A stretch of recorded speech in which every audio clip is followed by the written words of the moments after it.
দেখুন, যাদের বিবাহে বারংবার বাধা আসছে, সেটা ছেলে হোক কি মেয়ে হোক, এই বিবাহের বাধা কাটানোর মোস্ট পাওয়ারফুল একটা টোটকা আপনাদের সামনে উপস্থাপন করছি। এটা ওয়ান টাইম করবেন, একবারই করবেন। আমার দীর্ঘ বিশ্বাস একবারেই আপনার কাজ হবে।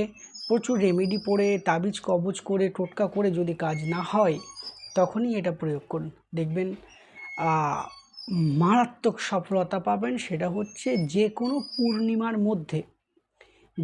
পূর্ণিমার মধ্যে যে জাতকের বিবাহ হয়নি, সে একটি কমলা লেবু নিন। কমলা লেবু নিয়ে মাথার উপরে 7 বার ঘোরান।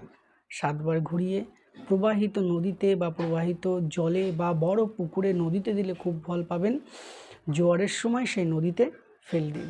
দেখবেন বিবাহের সমস্ত বাধা 100% কাটতে বাধ্য হবে। এটা পরীক্ষিত, এটা করুন, খুব ভালো